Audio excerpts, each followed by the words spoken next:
Hey guys, welcome back to my channel. So obviously I'm still wearing the same top as I was, and I'm in the same location as I was for the American Candy video, and I kind of got an idea just to do like a little bit of a read with me. I don't know why.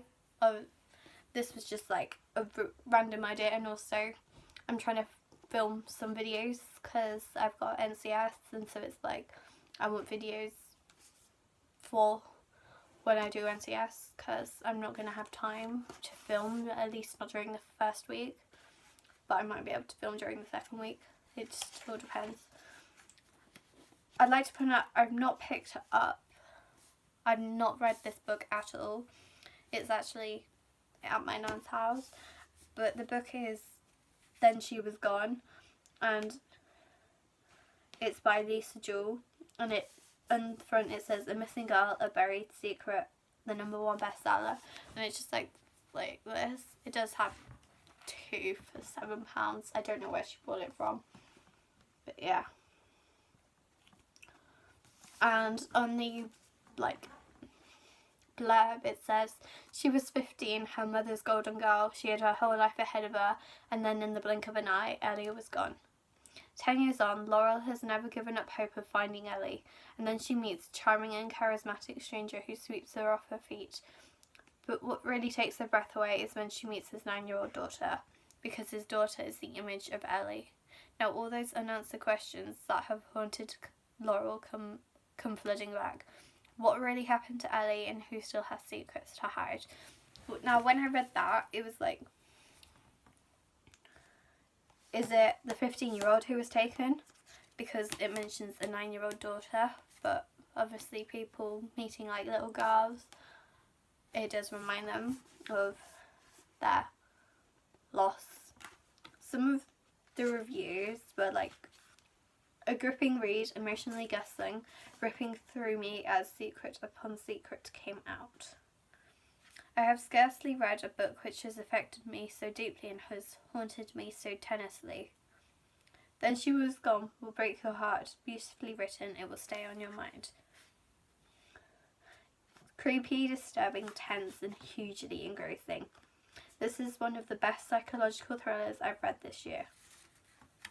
Those are a couple. This book has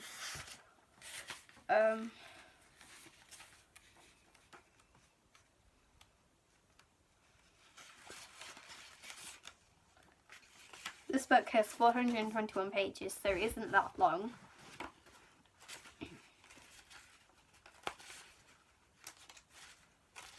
Let's get to the start. Do I read the prologue?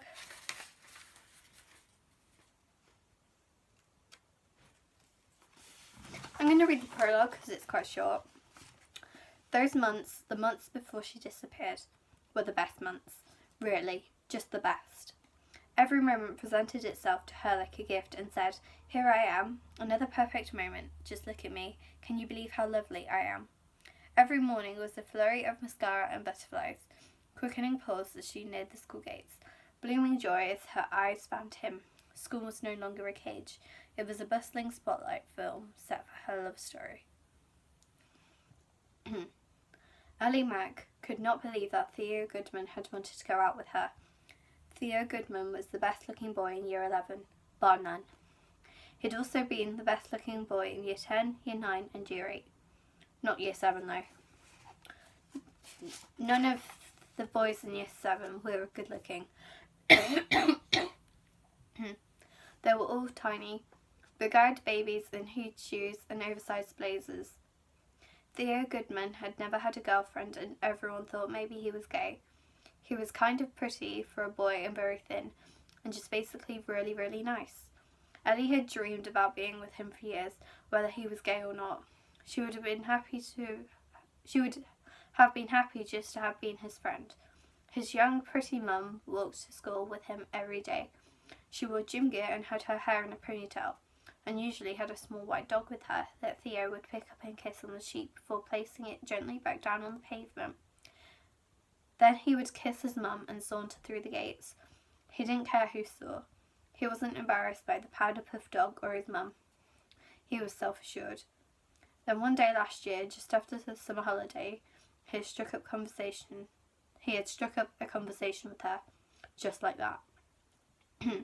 During lunch, something to do with some homework assignment or other, and Ellie, who really knew nothing much about anything, knew immediately that he wasn't gay, and that he was talking to her because he liked her. It was totally obvious, and then just like that, they were boyfriend and girlfriend. She'd thought it would be more complicated. But one wrong move, one tiny kink in the timeline, it was all over.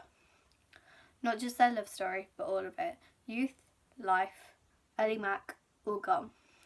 All gone forever. If she could rewind the timeline and twist it and roll it back the other way like a ball of wool, she'd see the knots in the yarn, the warning signs. Looking at it backwards, it was obvious all along. But back then, when she knew nothing about anything, she had not seen it coming. She had walked straight into it with her eyes open. Okay, now my thoughts on that, that sounded so gripping. I know I didn't look at the camera when I was reading that, and I'm sorry, but that honestly sounded so gripping, and it does make me want to read more. I've not actually read a book that's made me want to read more. It's sort of as though I'm a little bit forcing myself to read sometimes. I haven't actually picked up a book in a while, though, I will point out, but this sounds like such a good book, and I actually really want to read it. And I would, from the sound of that, I would recommend you buying it. On the back it says it's £8, so it's actually a good book. And also it's a good length as well. It's not too long but not too short. It's in the middle. It's just right. It's Goldilocks.